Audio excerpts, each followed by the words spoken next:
अक्षय तृतीया, जिसे आखा तीज भी कहा जाता है, यह बैसाख माह के शुक्ल पक्ष की तृतीया तिथि को मनाई जाती है।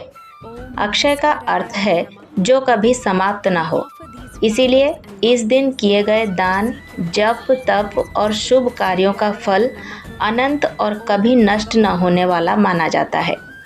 यही कारण है कि सनातन धर्म में इस तिथि को अत्यंत पवित्र और शुभ माना गया है।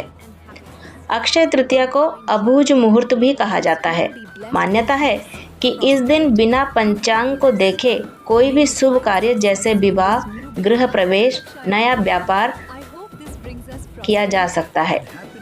इस दिन शुरू किए गए कार्यों में निरंतर वृद्धि और सफलता प्राप्त होती है। पौराणिक मान्यताओं के अनुसार इसी दिन भगवान विष्णु के छठे अवतार भगवान परशुराम का जन्म हुआ था।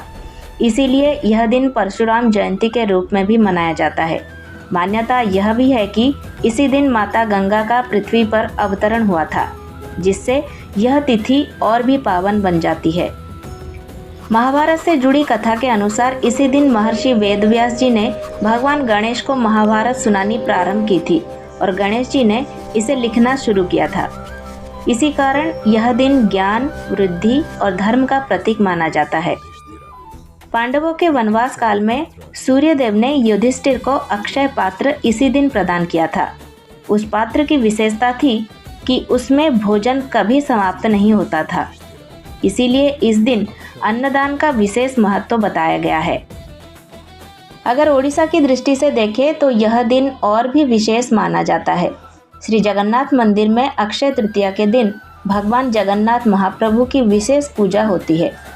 इसी दिन से विश्व प्रसिद्ध रथ यात्रा के लिए तीनों रथों, नंदी घोष, तालध्वज और दर्पदलन के निर्माण कार्य की शुभ शुरुआत होती है, जिसे रथ अनुकूल कहा जाता है। यह परंपरा अत्यंत पवित्र मानी जाती है और लाखों भक्त इसी दिन महाप्रभु का आशीर्वाद लेते हैं। उड़ीसा में अक्षय तृतीया को खेतीबाड़ी के लिए भी बहुत शुभ माना जाता है। किसान इसी दिन अखी मुट्ठी अनुकूल परंपरा के तहत नए कृषि कार्य की शुरुआत करते हैं और अच्छी फसल के लिए भगवान जगन्नाथ से प्रार्थना करते हैं।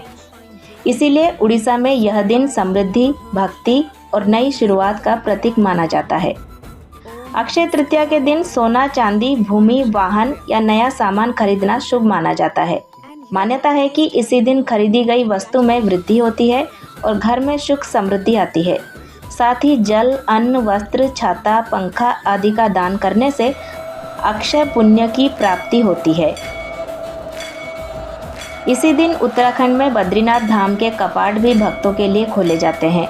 वृंदावन में बांके बिहारी जी के चरण दर्शन भी वर्ष में केवल इसी दिन होते हैं। इसीलिए यह दिन भक्ति, श्रद्धा, दान और समृद्धि का महापर्व माना जाता है।